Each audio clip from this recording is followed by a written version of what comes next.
Jai Shri Ram. By the grace of Lord Sri Krishna, Lord Sri Jagannath, Lord Sri Ram, we'll start the story of Rāmāyaṇa. Part 1 Betrayed. Chapter 3 Ram with his sage Viśvāmitra. In the previous video, Chapter 2, the birth of Rama, we already discussed how Dasaratha agreed to send Rama and Lakshman with the sage Viśvāmitra.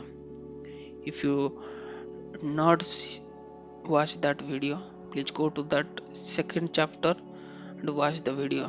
Then you will get the clarity of the story of chapter 3. So the chapter 3, it is started like this. Viśvāmitra walked ahead of the two princes, who each carried a bow in hand and had swords strapped to their waists, wearing on their shoulders two large quivers of arrows. The princes looked like a pair of three-headed serpents following behind the sage. Their brilliant jewels set off their dark complexions. The two resplendent boys added luster even to the shining sage Viśvāmitra, as the two gods Skandha and Ganapati adorn the immortal Shiva. After covering about 12 miles along the beautiful southern bank of the Sarayu, they arrived at a stretch of soft grass, sheltered by trees. Viśvāmitra stopped and turned towards Rama and Lakshmana, asked them, "Sit here comfortably and sip a little sanctified water for purification. I will now tell you the mystical mantras known as Bala and Atibala. These humans will confer upon you freedom from all fatigue and fever. Indeed, they will release you from hunger and thirst and will even prevent decrepitude. While you mutter these sacred spells, none on earth will be your equal in either battle, intellectual judgment, or argument. Bala and Atibala are the source of all wisdom, being the daughter of the self-born creator Brahma." Viśvāmitra looked upon the brothers' faces and he felt a deep affection for them, although he knew they were not ordinary men. Out of love, he wanted to serve them, acting as their teacher and guide. For their part of the princess felt an equal affection for the sage, and they gladly reciprocated his love, accepting him as their guru. The sage positioned himself near the seated princess and, after sipping holy water for purification, held up his right palm and began chanting the mantras. With a cheerful expression, Rama and Lakshmana received the two humans from the sage.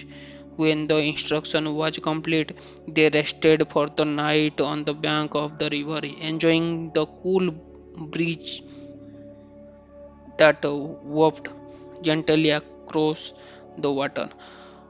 Shortly before dawn, Viśvāmitra, who had remained awake in meditation all night, awaked the two princes, calling out to them, "O Rama and Lakshmana, O tiger among men, the sun approached the eastern horizon. Rise up now and perform your ablutions. We must proceed."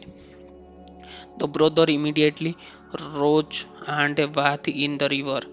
After their prayers and meditations, they approached Viśvāmitra and bowed at his feet.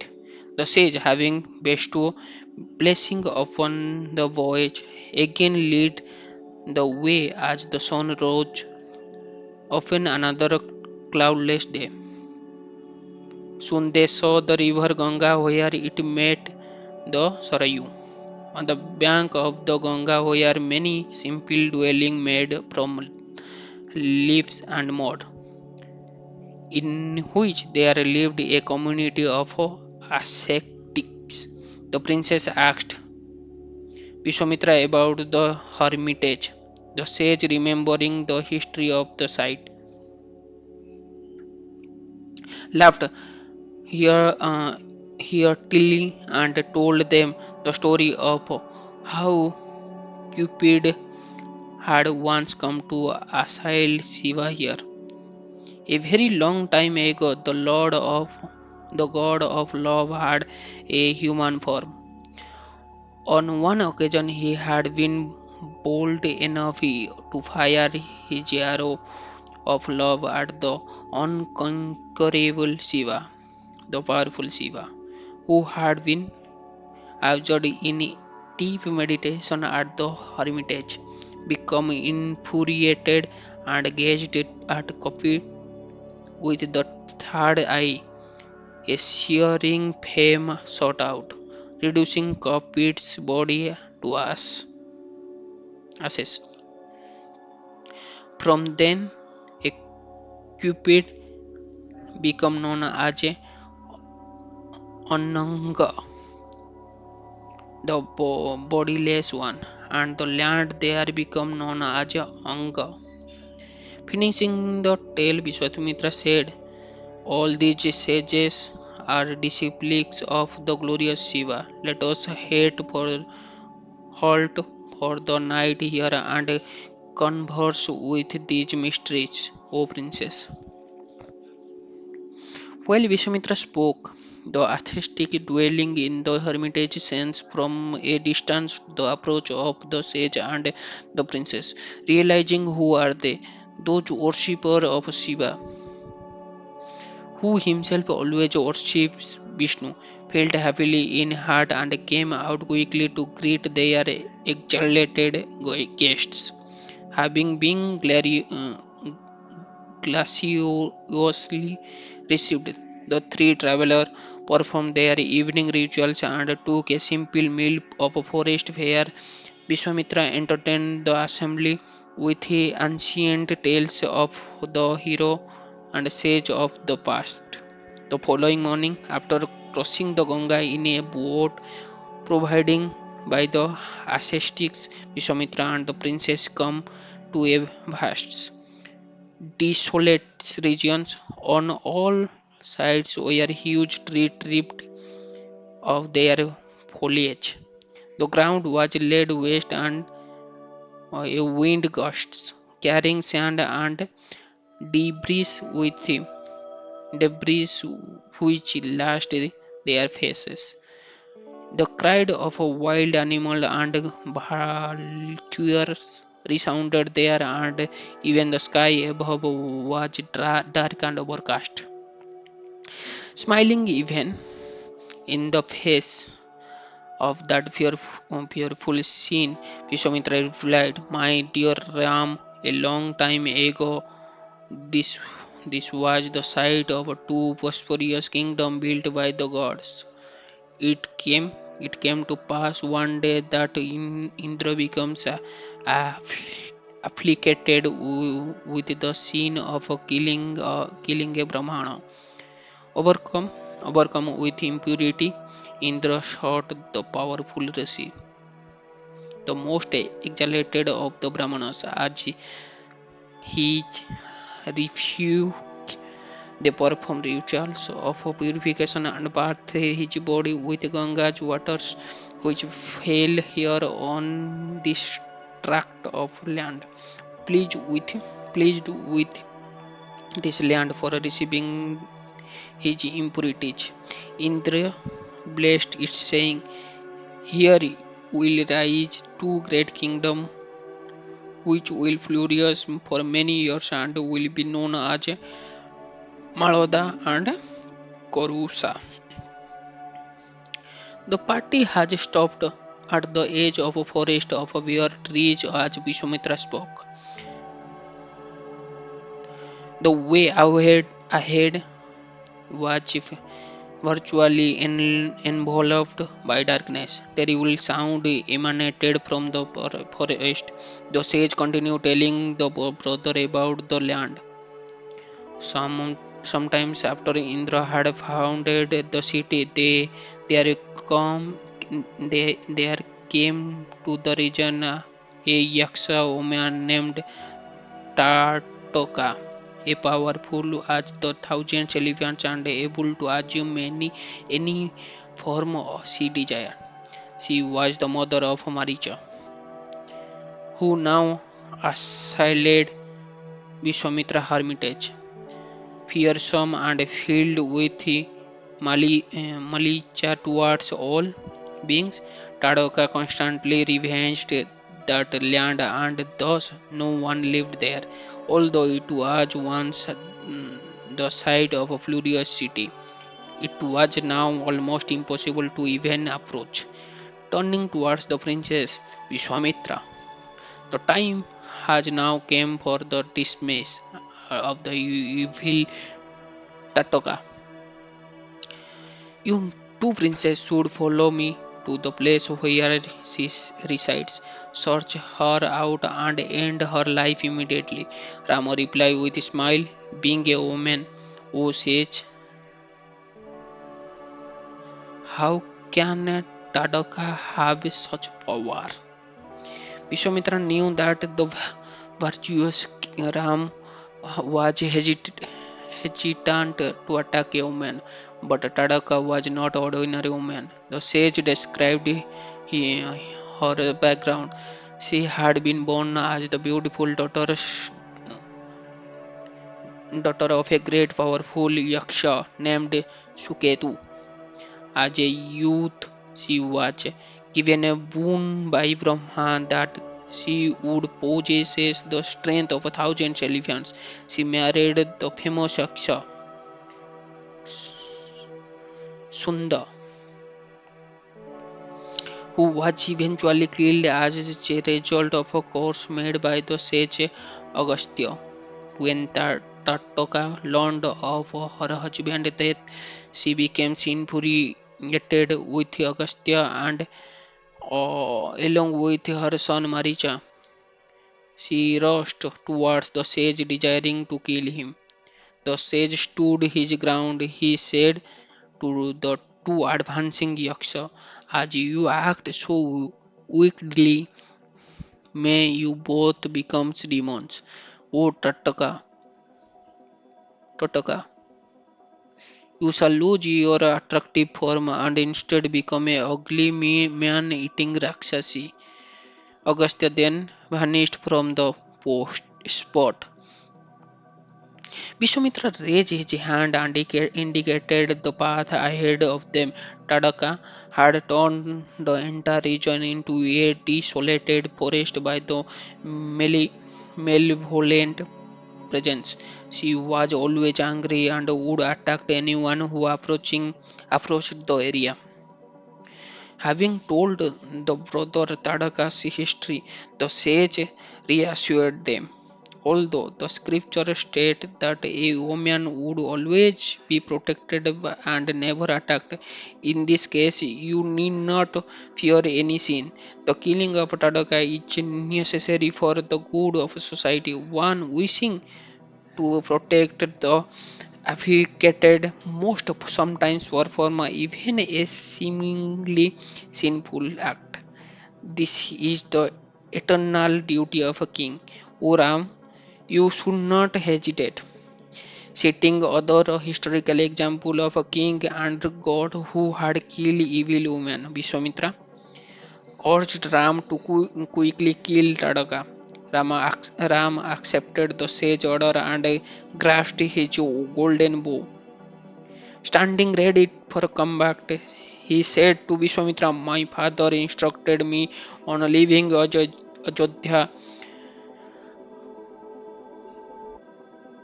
that your order should be followed without hesitation. In obedience then to both his and your command, I shall now face the fierce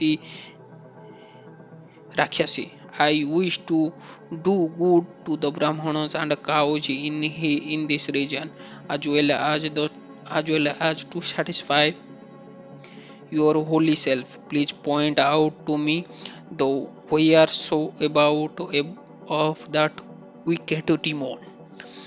Viśvāmitra lead them a little further into the wilderness. Rama tanged his bowstrings, which produced a terrible sound filling the four quarters. All the forest animals were terrified by the noise. Tadaka herself was stunned and overcome with anger. He who had dared to challenge her, whoever it was, they would soon regret their foolishness. She came out from her cave and ran towards the source of the sound, screaming horribly. Seeing her at the distance emerging from the forest in the terrible fierce, monstrous in size and awful in appearance, Rama said to Lakshman, "Behold, my dear brother, this formidable and fearful Yakshauman. The very sight of this sinful waste would break the heart of the timid. Watch me put her to fight with my sharp arrows. In truth, I do not really want to kill her. As she is a woman, I shall put an end to her strength by rendering her immobile, immobile and powerless, cutting from the body her hand and feet." As Rama spoke, Tadaka rushed towards him, rowing with her arm upraised. Uttering a powerful mantra, Viśvāmitra checked her progress, calling out, "May victory attend the Ajodhya princess." Creating a swirling cloud, a cloud of dust, Tadaka confounded the princess and disappeared. With her mystic power of illusion, she employed numerous conjuring tricks. She assumed many forms, one after another. Sometimes she appears in front of the brothers, then she would be above them, then again she would suddenly appear behind them. One moment she appears as a furious horned animal, in the next moment she becomes a terrified looking friend. Then she worked down upon them as a great cold barge, hurling upon the brothers huge rocks and boulders. She screamed fearfully. Rama flew into a rage.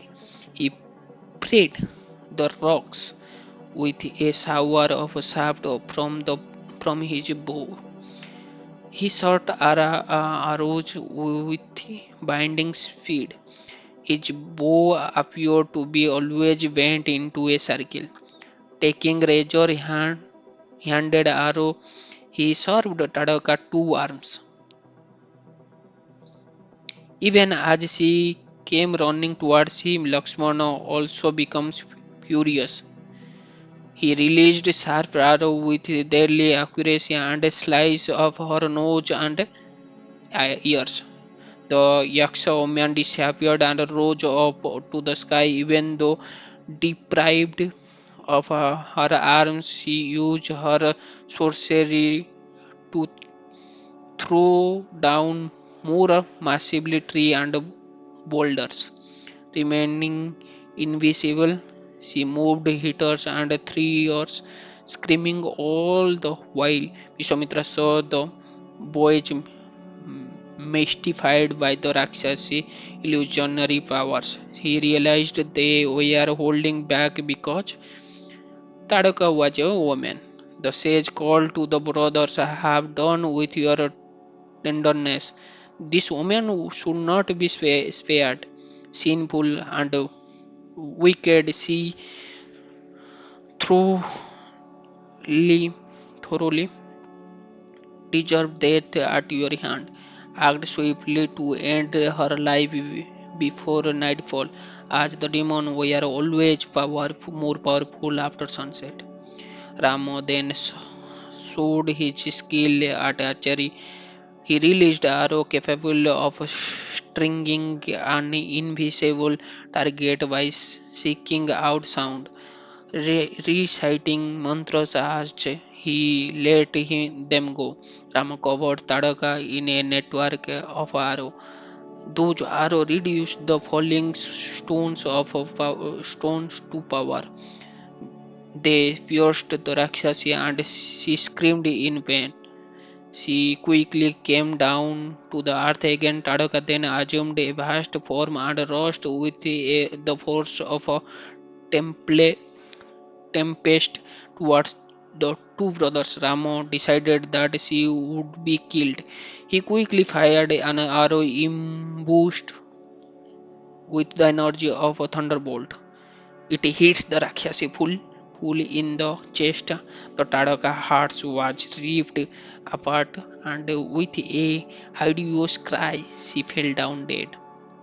Having watched Rama shed the demoness, the god headed by Indra assembled in the skies and opposed. Celestial flowers rained down on the true princess, acknowledging the god's pleasure. Rama and Lakshmana modestly bowed their heads. The thousand-eyed Indra said to Viśvāmitra, "All the gods are gratified with Rama's feat.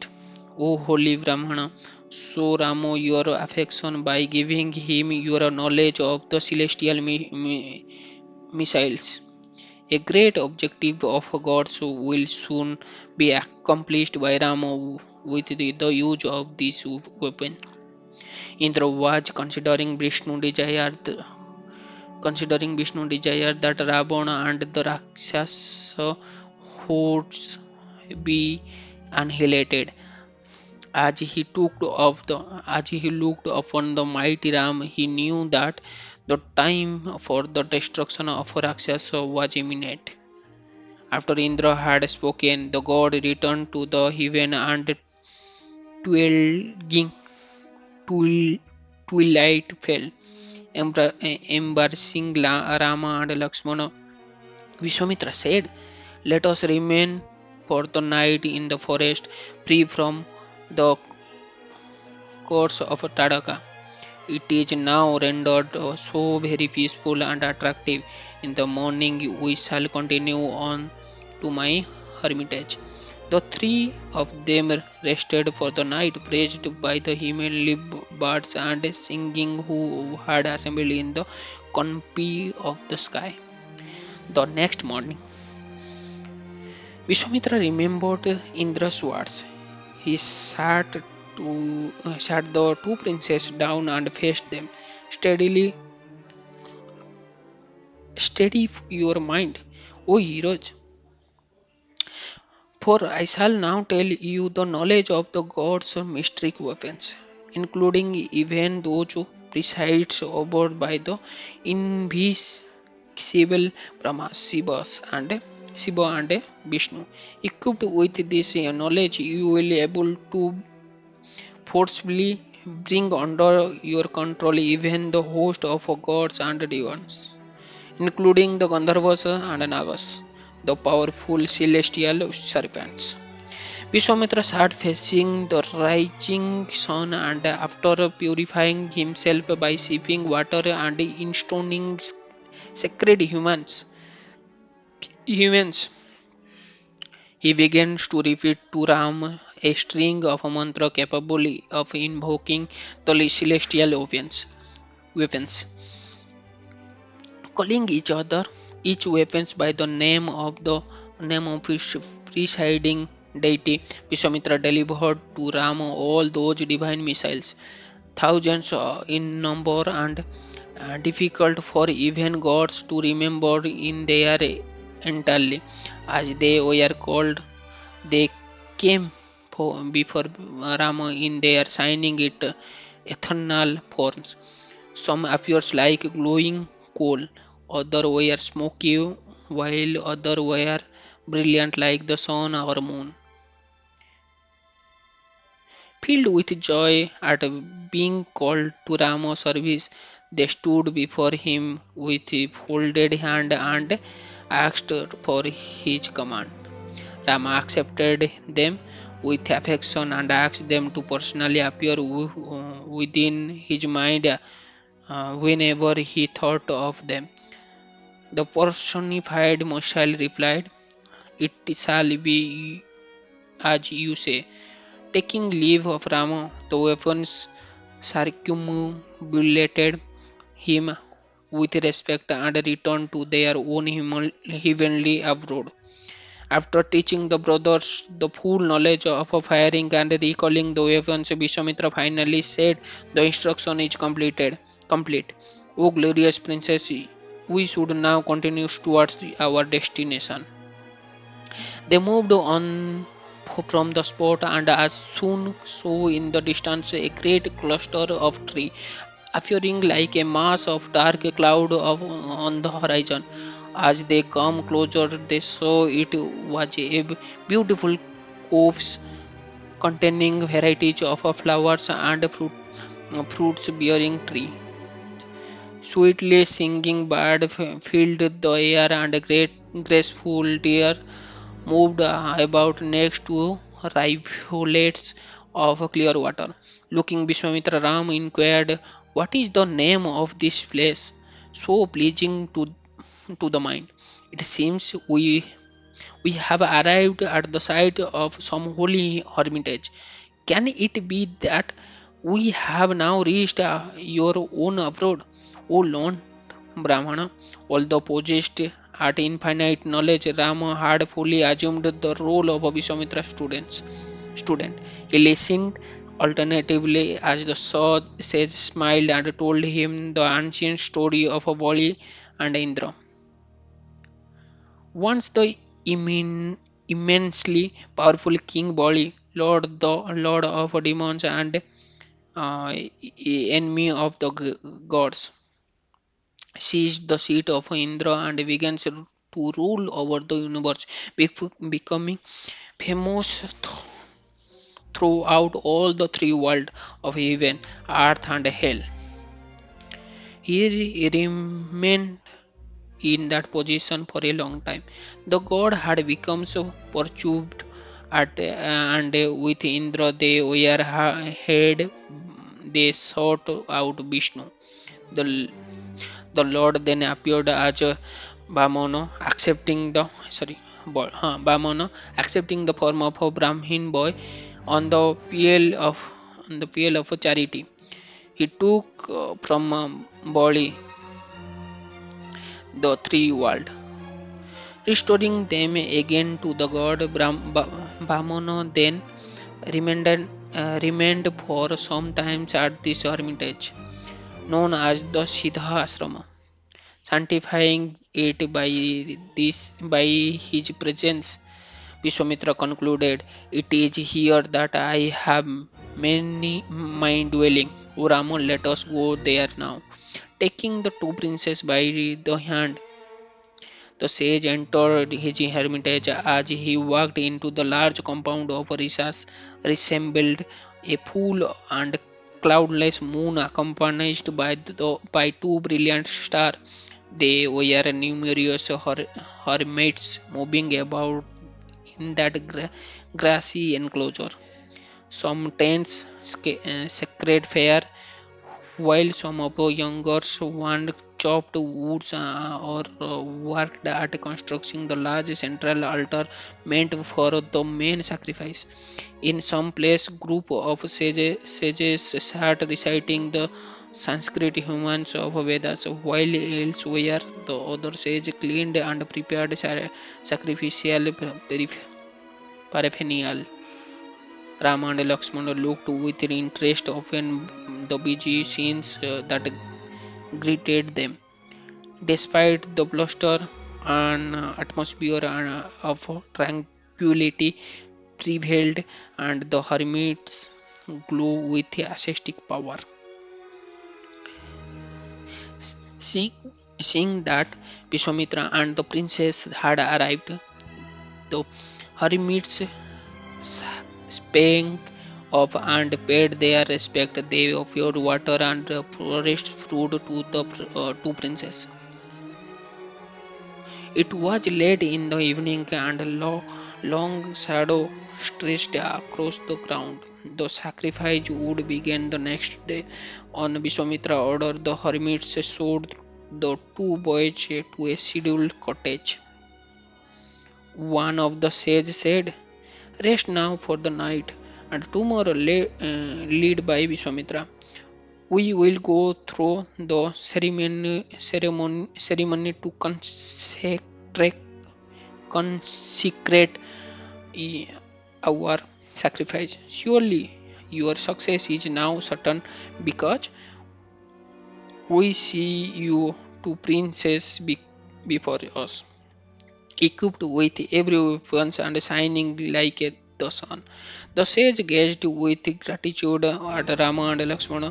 They had been affiliated by the Rakshasa for a long time and had prayed for deliverance. In these prayers and meditation, Vishwamitra had understood the Lord's plan. The sage had thus gone to Ajodhya, looked for Rama. Now the divine prince had actually come to personally deliver the ascetics from their suffering. As they watched the two boys lie down to sleep, the sage were struck with wonder. In their heart, they offered worship and praise to Vishnu. Before dawn the next morning, the princess rose and went through their daily rituals. After offering obeisance to Vishwamitra, they sat down by the side of a sacrificial altar. Facing the sage who folded hands, Rama asked, "Oh, venerable sir, please tell us when and where we can expect the evil Rakshasa to appear." Vishwamitra remained impassive, but the other hermits approached the boys, seeing their readiness to tackle the demons. One of them replied, "Vishwamitra is now observing a bow of silence, which he will keep for next 6 days and night, remained awake throughout. At the period, end of that period, close the completion of the sacrifice. The demons will assail their area, this area with all their force. But be ready, for the treacherous Rakshasa could appear at any time." The princess wore a gear for a fight. They stood valiantly by Vishwamitra said as he sat silently meditating upon the sacrificial humans. Rama leaned on his great bow, which stood almost as tall as him. Lakshmana held in his hand a shining blue sword, its golden hand impressed with bright gems. As the sixth night approaching and final rituals were being performed, the sacrificial fire suddenly blazed forth furiously. A loud clamor came from the sky, which was covered over by clouds. Swooping down upon that sacrifice, the two Rakshas, demon Maricha and Subahu, appears from the sky. They were accompanied by their fierce and terrible looking followers. They were spread their sorcery torrents of floats and poles, push, as well as large pieces of flesh fell upon at the altar. Blazing fire sprang from the earth and hot coal flew everywhere. Shrinking horribly, the Rakshasa danced about, waking awake evoke. The hermitage fell back, but hermits fell back. But this time they were not fearful. Viśvāmitra quickly stood up. It was time for the evil being to receive their just deserts. They had defiled his sacrifice once too often. They would not do so again. Gathering the other ascetics, Viśvāmitra moved aside and ordered Ram to attack Rakshasa. Rama becomes infuriated upon seeing the scene of devastation. He rushed, um, he rushed forward towards the Rakshasa, calling to his brother, "Watch now, as I scatter these wicked demons who fed on raw flesh." Even as he spoke, Rama continuously worked his bow. He spent swiftly arrow in all directions. The Rakshasa were stunned. They had not expected any resistance. Some of them closed quickly on Ram, covering him on all sides. Rama realized arrow Rama released arrow with deadly accuracy and speed. Rakesh were caught to pieces. Ram looked for Maricha, seeing his huge form nearby, tearing at the sacrificial altar. Rama invoked a celestial weapon. He placed it on his bow, and although still feeling furious, he calmly said to Lakshmana, "I shall release the Manava weapon, presided over by the father of the gods, Manu." Rama angrily fired his weapon at the fearsome, roaring Maricha. The demon was stalked by the mighty missile, and he was lifted and flung a distance of 800 miles, landing in the ocean. Although reeling and stalked senseless by Rama's arrow, Maricha was not killed. Rama looked at Lakshmana. "See the force of the weapon, my brother. It easy hurled the demon to a vast distance."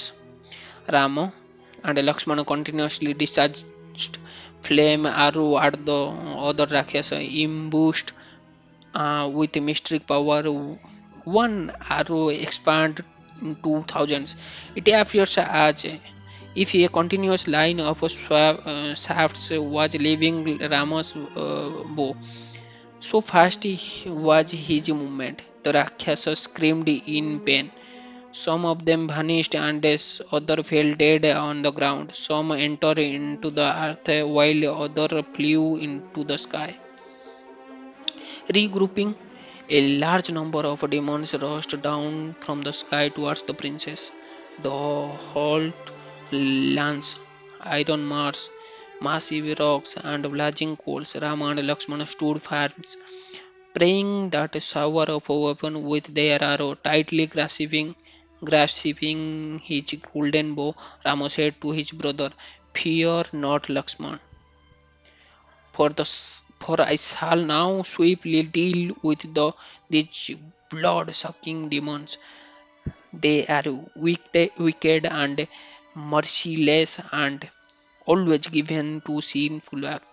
This indeed shall be the last sacrifice they defile." Having said to his brother, Rama moved with agility, evading the rocks thrown by the demons. He invoked the weapon presides over by the god of fire, Agni. Fired from Rama fully extended bow, the weapons hit the Rakshasa Subha full upon the chest. His heart torn apart. He fell dead on the ground like a uprooted tree. Rama then invoked the Vayu Astra, the powerful wind weapon.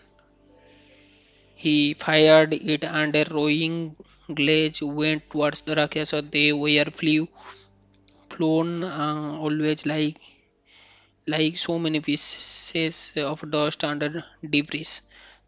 Those who are not killed of the weapon fed of their lives. As the clamor of the battles died down, Rama and Lakshmana felt their anger subside. They stood holding their bows and looking at Viśvāmitra, the sage was delighted.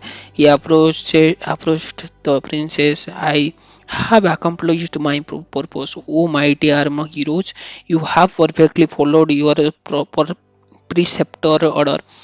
We can now continue the sacrifice for the good of for the people. With the tears in his eyes, Vishwamitra gazed for some time at the two handsome brothers. He thought of a Vishnu cosmic arrangements. The Lord always protect his worshipper and for the well-being of the world, ensuring that sacrifice could proceed. Overwhelmed with love, the sage family said to the boy, "Rest peacefully now, for tomorrow we shall leave this place." The, the many ascetics in the hermitage gathered around to congratulate the brothers. They lead them to a spacious cottage near to the river. After showing the princess their accommodation, the hermits offer them forest fruits and cooked wild vegetable. Rama and Lakshmana graciously accept their offering and then laid down for sleep, exhausted by the day events. The next morning, the princess came before Viśvāmitra and respectfully asked what other order of yours should be now carried out, O best amongst the Brahmanas. The sage told them of a sacrificial about to be performed by Janaka, the king of Mithila. He wanted to take the prince there where they would see a magnificent bow owned by the Janaka. The strength of that bow was inestimable. It was firmly held by Shiva himself and it could not be bent by either gods, Gandharvas or demons. What to speak of human? Janaka kept in enshrined in a hall where it was worshipped daily by his priest. Indeed, said the sage, the bow had hardly even by gazed upon except by the mighty.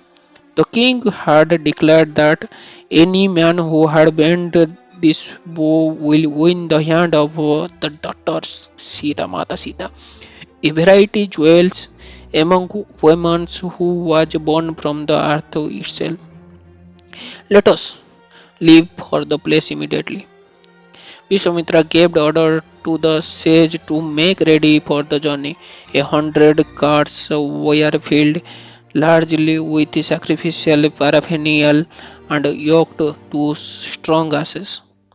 At the head of thousands Rishi, who was all recited spurious text from the scripture, Viśvāmitra and the true princess set up towards Mithila, traveling in a northerly direction along the bank of river Ganga.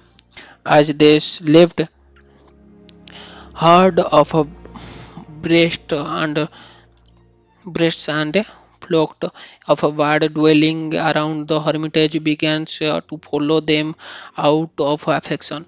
Vishwamitra and others sage addressed the creature in their own speech and they persuaded them to return. They walked for some time, having covered a long distance and arrived the bank of the Son river. The sage stopped to rest just before nightfall. The lowing of a cattle and the cry of a cowherd could be heard all around. As they settled down, the travelers looked around across the smooth water of the river, which glowed orange under the setting sun. Setting sun. During the day, they had passed many furious villages and settlement and seen that land was farmed and well managed. Rama, seated comfortably among the ascetics, asked Viśvāmitra where they were. Viśvāmitra, who had lived thousands of years and knew the history of the entire earth, smilingly began to narrate the story of that land. It was called Kushabha after an ancient king of same name who was the son of a Rishi named Kusa. Kusambha was Vishwamitra's grandfather. Having descended in the line of Kusamba, Vishwamitra was also known as Kosika, and he had an elder sister named Kosiki. After unfailingly serving her Rishi husband, she had ascended body to heaven and later becomes holy river Kosi.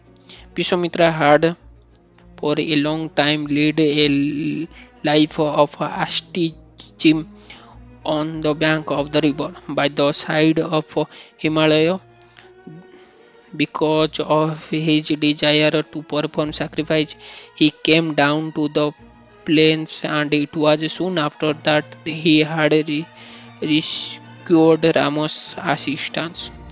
The evening passed as Vishwamitra told this and other tales. Seeing the onset of night, the sage at the last said, "The beasts and birds are furiate in sleep, and all the quarters stand enveloped in darkness. The firmament shine brightly with stars as though covering with innumerable eyes. Here rise the moon, dispelling the darkness of the world and spreading his shooting ray all around. Fearful host of non-coltonal friends are free roaming here and there. Let us rest, ready for your renewed journey tomorrow." Glorifying Vishwamitra, the brothers lay down and quoted sleep, owed at the sage story. So, this is how the chapter 3 finished. Ram with the sage Vishwamitra to protect the uh, hermitage for the purpose of sacrificing. How the Ram is protecting the sacrifice by killing Marichi. Jai Jagannath, Jai Sri Krishna, Jai Sri Ram.